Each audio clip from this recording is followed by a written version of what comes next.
to talk to you about the ancient Middle East, especially Mesopotamia. Mesopotamia was an area between the Tigris and Euphrates River called the Fertile Crescent. It was sustainable because of the greatest invention of all time, farming. This led to the creation of cities and the thriving of the Sumerians and Babylonians. One of the most famous leaders in ancient Mesopotamia was King Hammurabi. Hammurabi created the first law code called Hammurabi's Code. One law from that code was, if a man destroyed the eye of another man, they shall destroy his own eye.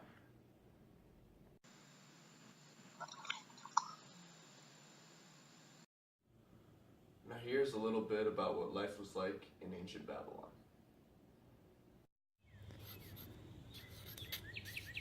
Aha! It is finished! My law code, named after me, Hammurabi. What does it do? Here, let me show you. Take my money. Okay. Oh no! I've been robbed! I must cut your arm off! What?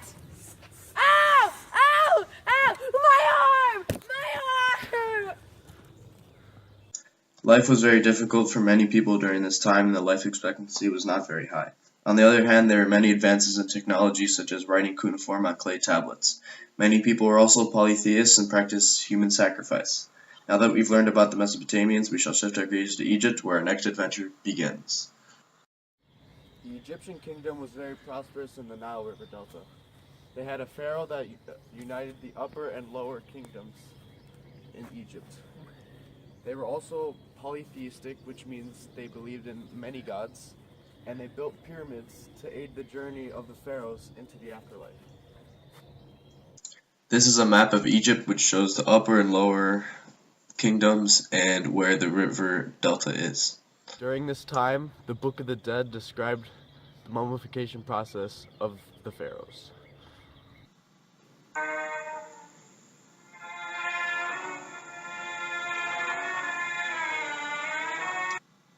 The only female pharaohs, Hatshepsut, promoted building and trade in the Egyptian empire.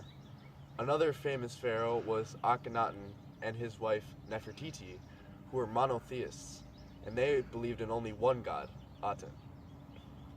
I am Akhenaten, and I follow a new god, Aten. I shall destroy all records of former gods.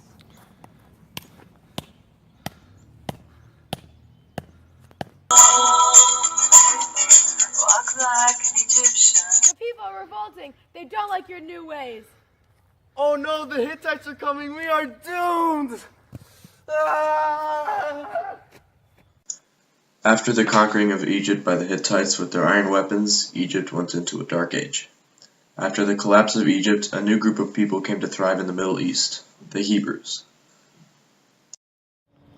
The Jews were originally in Egypt as slaves, but with the help of a man named Moses, they escaped. Nor will I let Israel go. Who are you to make their lives bitter in hard bondage? Man shall be ruled by law, not by the will of other men. The first Jewish king, Saul, unified the Jews and was then followed by King David. I am King David, and I shall defeat you! Aha! At last! I have conquered Jerusalem, and we can worship Yahweh in peace! Yay!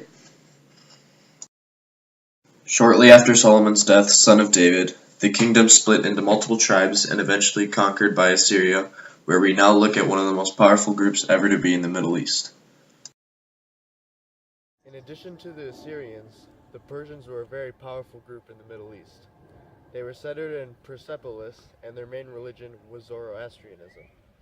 Their first leader, Cyrus, conquered the Medes and expanded their huge empire. Darius was the next leader of the Persians and invaded Greece. This led to a series of wars between the Persians and Greeks and led to Xerxes fighting the Greeks as well.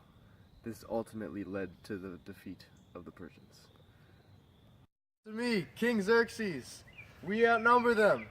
They only have 300. We have thousands. Let's attack! Ah! Ah!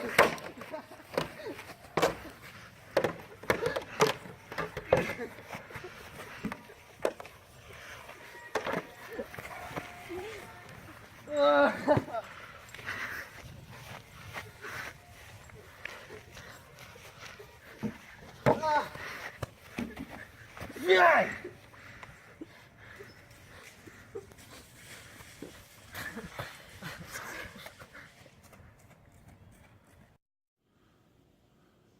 The ancient Middle East was a place of many civilizations that influenced our world we know today.